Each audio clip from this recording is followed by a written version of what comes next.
Imaginez une armée censée protéger un pays de 67 millions d'âmes, avec une force active qui tiendrait dans un grand stade de foot. Et pourtant, c'est cette même armée qui vient de poser un acte que beaucoup croyaient impensable à l'ère Macron. Elle dit non. Pas un petit non timide, non, un rejet massif, ferme, brutal. Les généraux, les hauts gradés, tous tournent le dos au nouveau joujou bureaucratique de l'Élysée. Un service militaire dit volontaire qui ressemble davantage à un gadget administratif qu'à une vraie solution stratégique. Pour eux, c'est clair. Ce machin ne fera qu'ajouter une couche de paperasse sur un édifice déjà prêt à s'effondrer. C'est la panique à bord chez Macron. Le voilà pointé du doigt comme l'architecte du naufrage militaire français. Après des années à rogner les budgets et à injecter du wokisme dans les rangs, les conséquences lui explosent à la figure. Ce qu'on vit là, c'est pas juste une crise, c'est une secousse tellurique qui fait trembler la colonne vertébrale de la Ve République. Alors ne décrochez pas, ce qui vient va piquer. Je vais démonter l'affaire pièce par pièce, sortir les dossiers brûlants et vous offrir une plongée brutale dans un système vermoulu qui n'attend que votre colère. Les généraux n'ont pas claqué la porte par caprice. Ils ont cédé à la pression des soldats de terrain, des anciens combattants, de tous ceux qu'on a trop longtemps ignorés.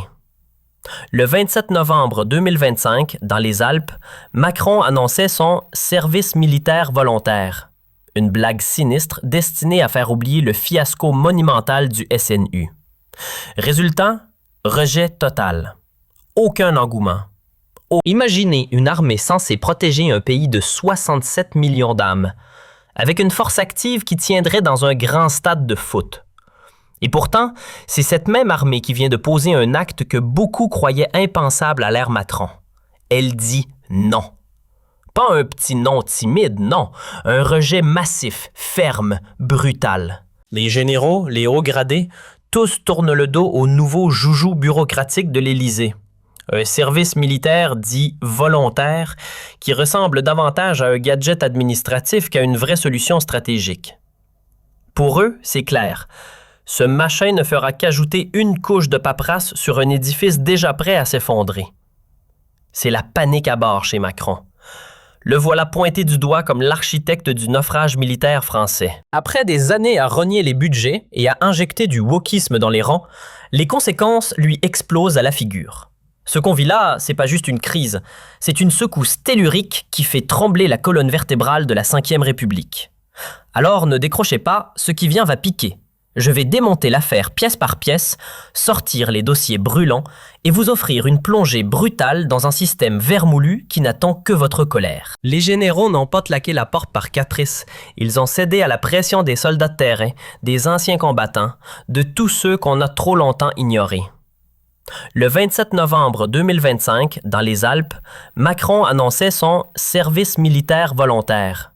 Une blague sinistre destinée à faire oublier le fiasco monumental du SNU. Résultat, rejet total. Aucun engouement. Aucun appui. Juste un grand vide. Et ça commence à fuiter partout. Notes internes, témoignages d'officiers, prises de parole anonymes. Même le chef d'état-major s'y met, évoquant à demi-mot qu'il faudra accepter de sacrifier nos enfants si la guerre éclate vraiment. Traduction: ce pseudo-service n'est qu'un pansement collé sur un corps militaire à l'agonie. Et pendant que la maison brûle, le gouvernement, lui, continue son karaoké sur les dangers venus de l'Est et la mobilisation nationale. Sauf que sur le terrain, les soldats n'ont plus de balles, plus de matos, plus de raison d'y croire. Les désertions s'enchaînent, les casernes tombent en décrépitude.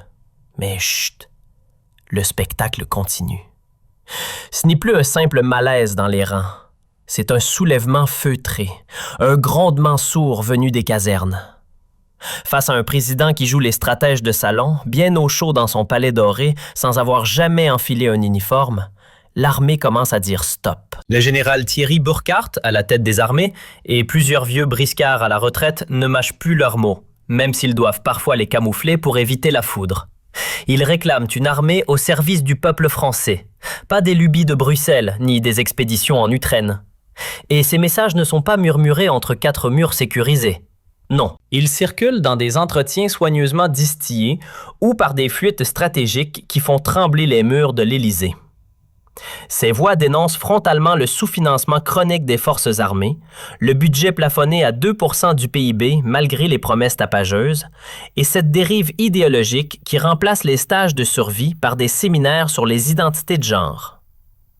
Eux réclament une armée pour combattre, pas pour satisfaire les marottes d'un président déconnecté. Et pendant que les troupes se débattent avec des treillis troués, au sommet de l'État, on se chamaille sur comment faire passer la pilule du service volontaire. Option câline, y aller doucement pour ne pas vexer la jeunesse. Option absurde, proposer des réductions d'impôts en échange. Bref, un sketch pathétique qui offre à nos partenaires de l'OTAN un motif de plus pour pouffer de rire devant ce qu'il reste de l'armée française. Marine Le Pen ne tourne pas autour du pot. Pour elle, ce bras de fer entre l'armée et le pouvoir en place, c'est le signal clair d'un réveil national. Une riposte sérieuse face aux dérives macronistes et surtout un retour à l'essentiel, défendre le pays, pas des idéologies abstraites.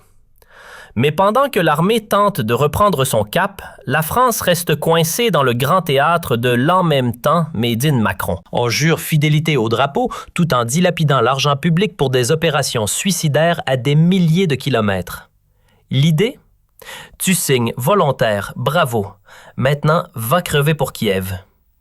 Les militaires, eux, ne veulent plus servir de mule logistique. Ils refusent d'intégrer à la chaîne des recrues à peine formées qui viendraient achever un système déjà à bout de souffle. Ils préfèrent serrer les rangs, préserver ce qui peut encore l'être, leurs hommes, leur matériel et ce qu'il reste d'un esprit de corps.